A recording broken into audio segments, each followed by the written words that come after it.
I'm going to show you two instruments of tyranny. The first is a gun, a symbol of force, violence, and destruction. This is not the best instrument of tyranny. This is the type of thing used by tyrants who are stupid, clumsy, and desperate. When the masses are being controlled by this, they can clearly see they must destroy or escape whoever is pointing this at them. The smart tyrants use the other instrument of tyranny, paper.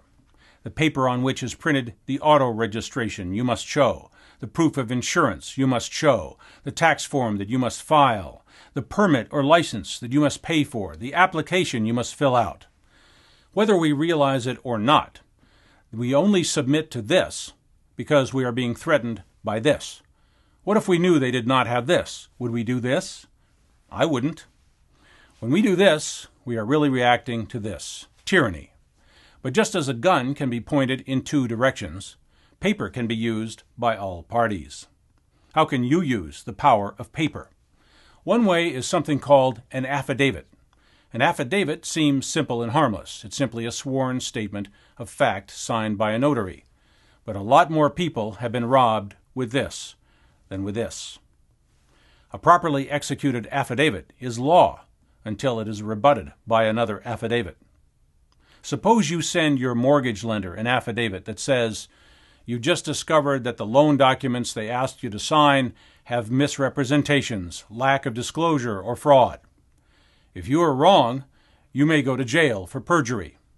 If you're right, you may get the deed to your house free and clear. An affidavit is a powerful thing. The author of an affidavit can take all the marbles. He can make the rules. In my affidavit, I can say, you hereby agree to pay me $50 a month unless you rebut this affidavit within 30 days. If you make the mistake of tossing that affidavit into your inbox and forgetting about it, 30 days later you are a slave to me. Under the law, $50 per month of your earnings belongs to me. That's the point of those cryptic notices from your credit card company. These are the new terms of your credit card. The law says that you agree and accept the presented terms unless you respond and refuse to accept. If you respond, you can change those rules all you want. All you have to do is respond. That notice they sent you is not enforcement of their rules.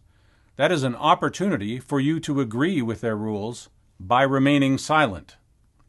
Send a notice back saying, you may not charge me any late fees, and I will not pay more than 5% interest on my credit card charges, and those are the terms you must accept if you wish to have me as a credit card customer.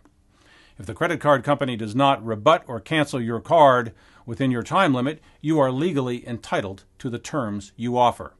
Your announcements and demands are just as valid as theirs.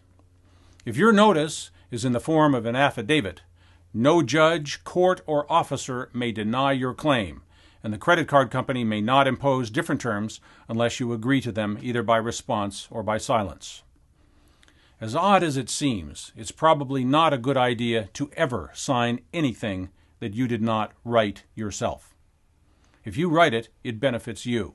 If they write it, it benefits them, and it probably costs you in a big way. An affidavit is not a complicated thing. Samples of them are easy to find. There's no particular layout that's required. Basically, it's a sworn statement of true and complete fact with a date and a notarized signature. If it affects another party, it must be presented to that party with a reasonable time for response.